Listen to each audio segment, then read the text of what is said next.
Good afternoon, fourth grade. Today we're going to take a step back and we're going to learn about the god Tehuti or Thoth in Egyptian mythology. Before we get started, we have a quick write. It says, who is the smartest person you know? Why are they so smart? And how do you know them? Press pause to write down your answer and play when you're ready for the focus question. It says, what role did Thoth play in Egyptian mythology? What makes him unique? And today we're going to be analyzing illustrations and other text features that contribute to the meaning of the development of the text ideas. Our vocabulary words today are phantoms, and that is an illusion or a dream. It's an optical illusion. You can draw a line to this picture. The next word is satiated. That's when you are satisfied, like you are full. Draw a line to this picture. And the last word is crescent. And that is like a curved shape, kind of like a moon. This is a crescent moon. Alright, we're going to be using our CSPS strategy as we read the text about Tehuti or Thoth, the god of knowledge. So take out your text and get ready to underline evidence. We're going to start at the beginning. It is not easy being Ra's tongue. Tehuti could attest to that. Others interpreted his words as the sun god's wishes alone, as though Tehuti were but an instrument. The truth was, without Tehuti, Ra couldn't make it through the day. Tehuti stood at the prow of the boat, Menyet, as it crossed the sky, while Ra went from being a newborn, hardly bigger than a scarab, hatching from dung, to a youth strong and bold as a falcon, to an old man the wind could toss. So Tehuti's responsibility for guiding the boat expanded as the day shrank. Oh, Tehuti wasn't alone in the job. Ma'at, the spirit of cosmic balance and the child of Ra, also rowed the boat.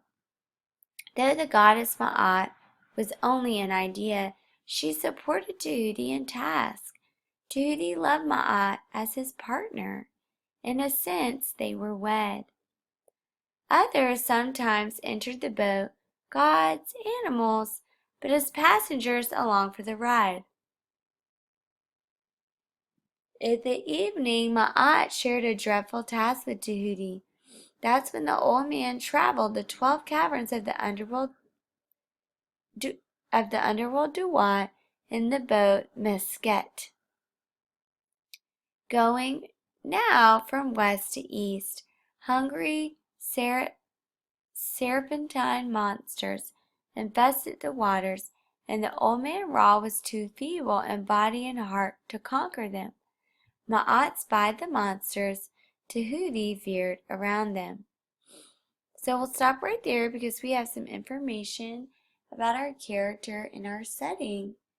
And in box 1, we would write, Tehuti was Ra's tongue, and he helped Ra guide his boat across the sky each day. Press pause to write down your answer and play when you're ready for the quotes.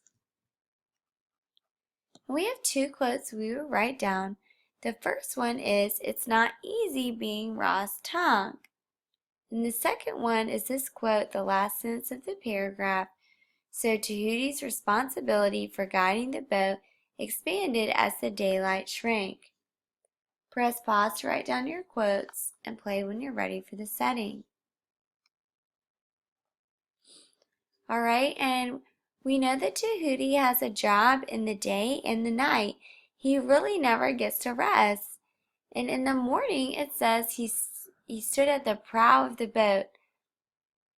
That is at the part where you steer the boat as it crossed the sky. Alright, so he is helping Ra steer the boat as Ra grows older throughout the day. So underline that sentence You want to underline this sentence in the last paragraph. In evening, Ma'at shared a dreadful task with Tehuti. So now we know in box 2A we would write, in the morning, Tehuti helped Ra cross the sky in Minyet. And at night, he worked with Ma'at and Ra to travel the 12 caverns of the underworld, Duat, in the boat Mesektet.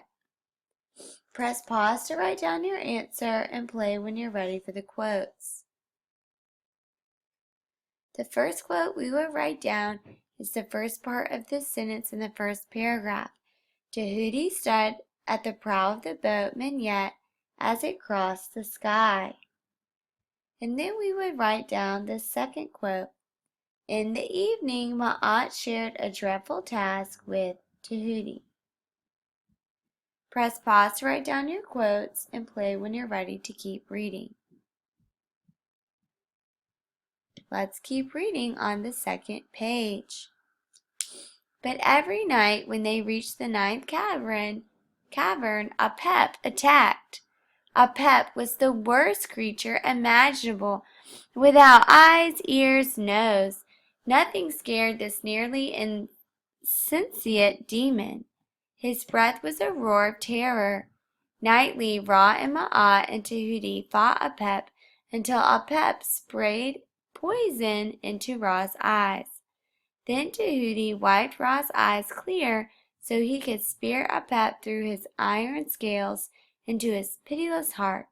The monster's blood then spurted up and colored the sky rosy, the backdrop of Ra's reappearance as newborn dawn.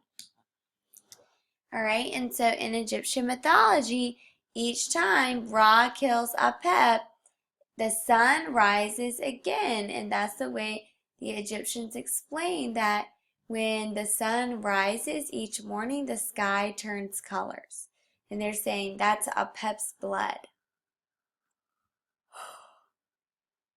So for our problem 3A, we would write, Tehuti helps Ra and Ma'at fight Apep, an evil monster, each night at the ninth cavern. Press pause to write down your answer and play when you're ready for the quote. And for the quote, we will write down this sentence in the middle of the paragraph. Nightly, Ra and Ma'at and Tehuti fought Apep until Apep sprayed poison in Ra's eyes. Press pause to write down your answer and play when you're ready for the solution. And so each night after Apep sprayed poison in Ra's eyes, Tehuti, being Ra's tongue, would wipe Ra's eyes clean. And in box 4A, we would write, Tehuti wiped Ra's eyes when Apep sprayed poison in them so Ra could kill Apep. Press pause to write down your answer and play when you're ready for the quote. And in the text, it actually says, then Tehuti wiped Ra's eyes clear so he could spear Apep through his iron scales into his pitiless heart. Press pause to write down your answer and play when you're ready to keep reading. Alright, we are going to keep reading. Tehuti sang his victory like baboons sing at the rising sun. Sometimes he got so carried away he took baboon form himself. The god Set claimed it was he who fought Apep each night, the liar, the vanquishing of darkness, the coming of light, all of that depended on Tehuti. Turn the page. And it wasn't just the day cycle that Tehuti endured. He made the year cycle work.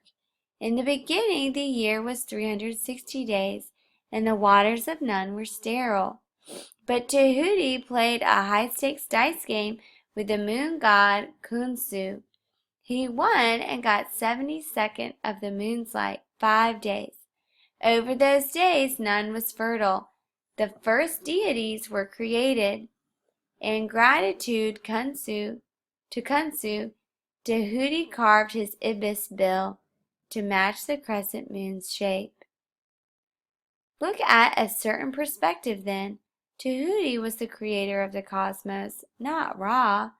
Tehuti would never voice this, of course, but facts were facts. So we'll stop right there because we have information about box 5. How does Tehuti view himself? And we know now that he views himself as the creator of the universe. And that's because he's Ra's tongue, and Ra wouldn't be able to create anything with his words if he didn't have a tongue.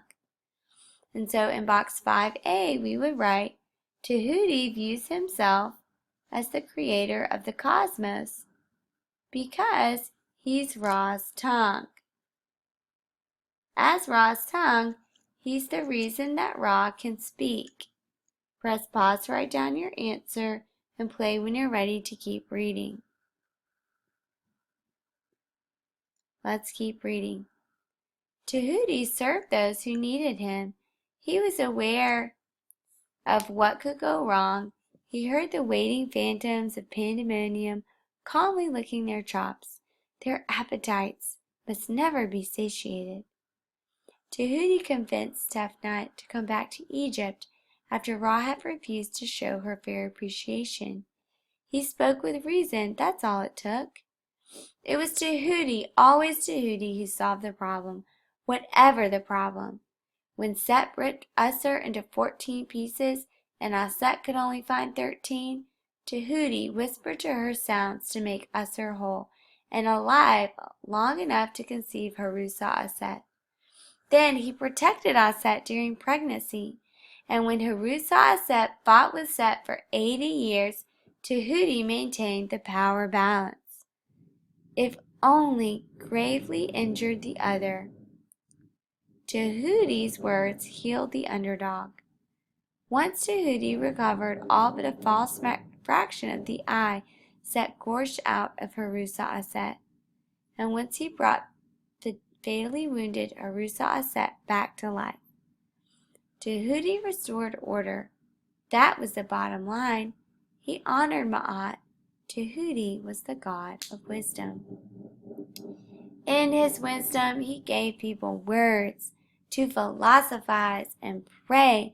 He gave them hieroglyphs to record when, where, why, how, who, to keep track of history. He taught them numbers to calculate the layout of the heavens, the stars, the earth, and all within them, and to understand astronomy. He helped them look around objectively so they could know, not just imagine. He gave them science.